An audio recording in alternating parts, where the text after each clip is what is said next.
Welcome to the place where we learn about and learn from the leaders in our field who are powering creativity. I'm Aaron Dworkin, and this is Arts Engines.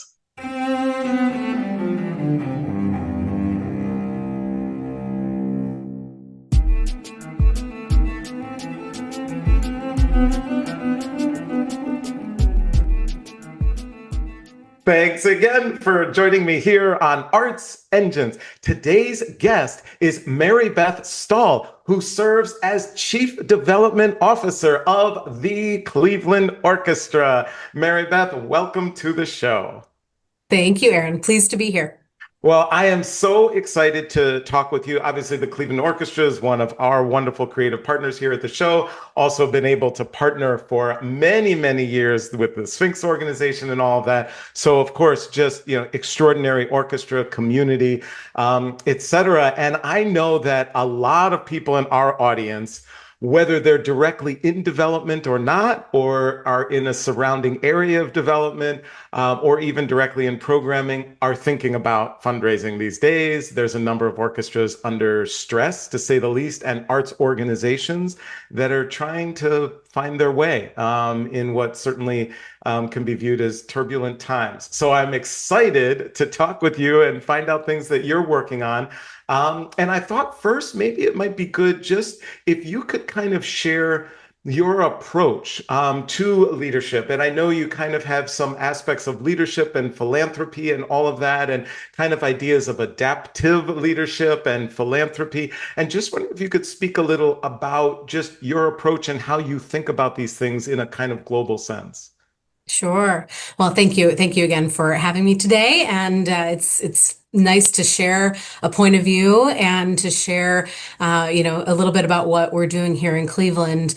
I think the word adaptive is really critical here. You hear a lot about adaptive leadership, meaning that you're catering your style to a number of different needs, perhaps, of those that you're leading. I think that applies also to philanthropy. Often when you think about or hear about adaptive philanthropy, you're hearing about it from the perspective of the donor. And of course, I'm coming at it from the perspective of the fundraising team and our global institution.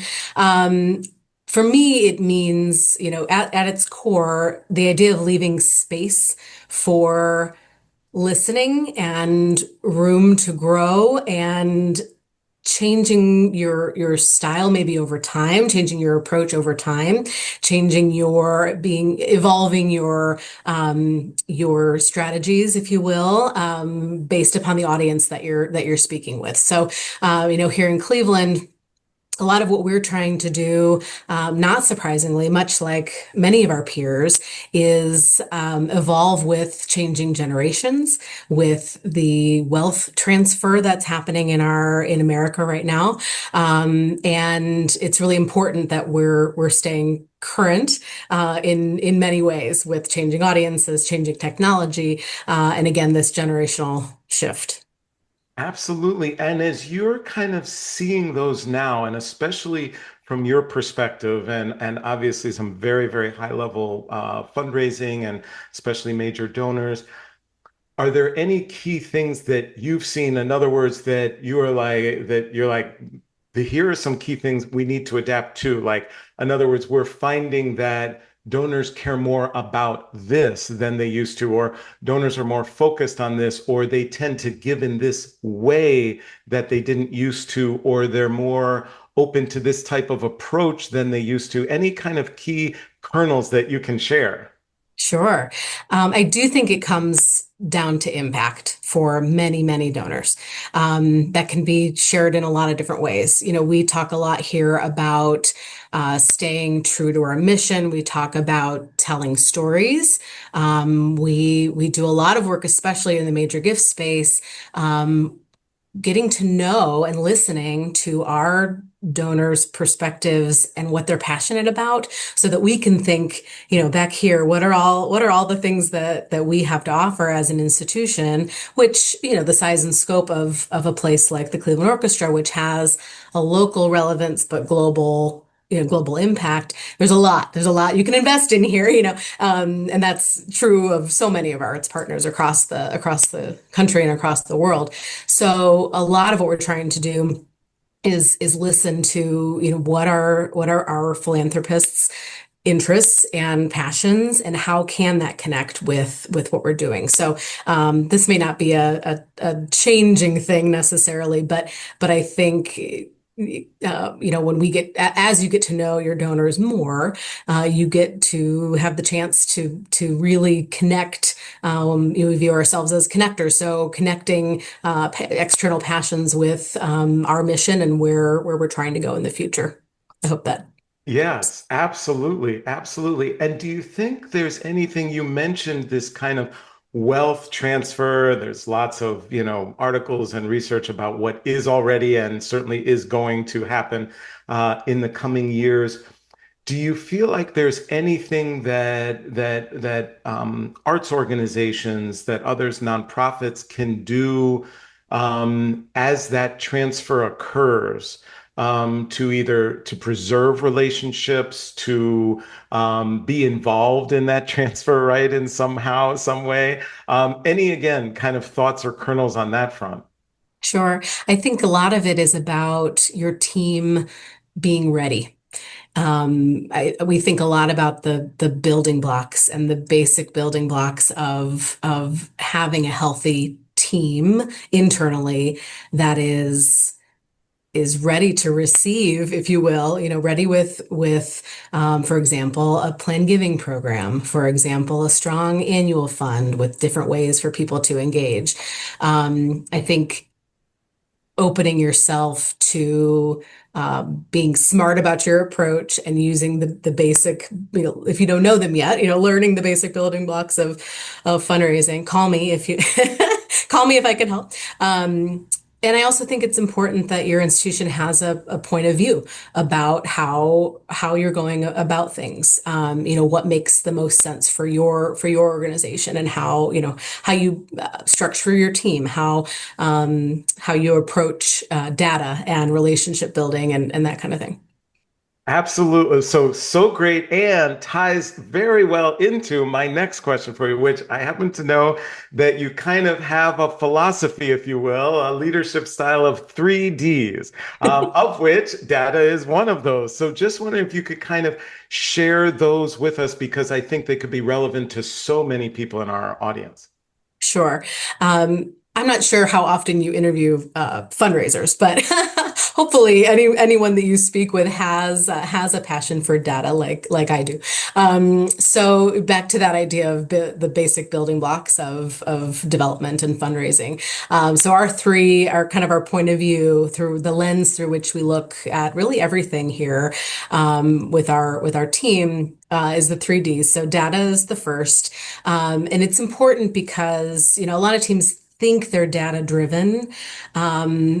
Oftentimes that stops at observation and doesn't move to really interpretation and analysis that then can change things going forward. I'll give you an example of, one thing that we didn't do very well here throughout the course of a year was focus on when funds were arriving and how the pacing was going. So we've focused on this.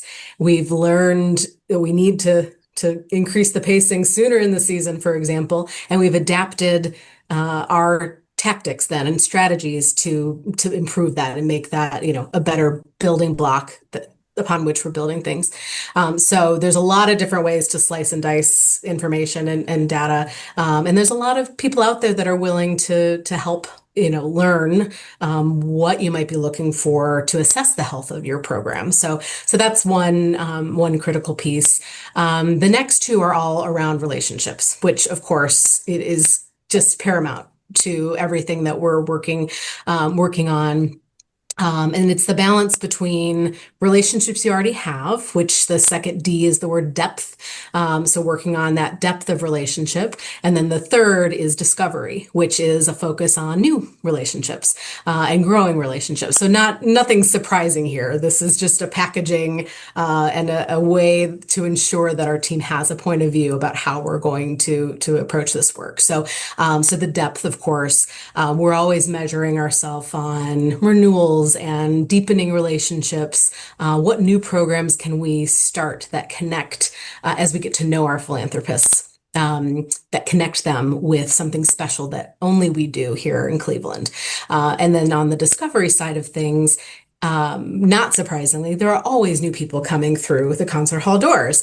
We all know this, and having that kind of curiosity and data approach to who all of these wonderful fans are can help to kind of prioritize how you approach building some of these new relationships. So we have, specific strategies, specific efforts that are tied to concert nights. Not surprisingly, that we're always kind of layering in, protecting those that are here and building relationships that add to the future. Absolutely awesome. And again, data, depth, and discovery. Absolutely love that. And it's interesting because, so many different, organizations do similar work and have similar goals, but some of these just the ways that we think about things internally and especially unify our teams, which clearly you have around processes and priorities, can really make obviously a huge systemic difference for an organization. So it's absolutely fantastic. Unfortunately, we're almost just out of time, but I always like to ask of all of my guests, this work that you do, obviously it brings great fulfillment and provides the resources for the extraordinary, programming of the Cleveland Orchestra, and educational work and everything that surrounds that. But there has to be some tough days. There's got to be days where it seems like, either something happens or, a key relationship, with a donor doesn't go the direction you might want. And just curious on kind of those toughest of days. As an administrative leader, do you have any mechanisms or approaches or things that you do that you find are helpful? I think there's two things, Aaron. One, we're in the arts for a reason. I hope. I hope each of us are in the arts for a reason. And one is that there's a fulfilling nature to the work that we do. And so I find, on a tough day that if I can walk down the hall and sit in on part of a rehearsal, or if you're work for a museum, for example, making sure you go and appreciate the art and just remind yourself what you're really here for. That's one strategy that I deploy quite often. And then the second, just the idea of talking it out, often finding either a confidant in the industry if you need advice, or a colleague down the hall, or, your spouse at home, or your mother, or whoever it is.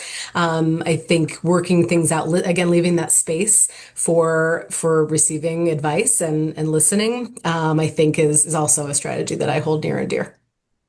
Maribeth Stahl, you truly are one of the arts engines powering human creativity in our world. Thank you so much for everything you're doing in Cleveland and for our field as a whole. And thanks so much for being on the show. Thank you, Aaron.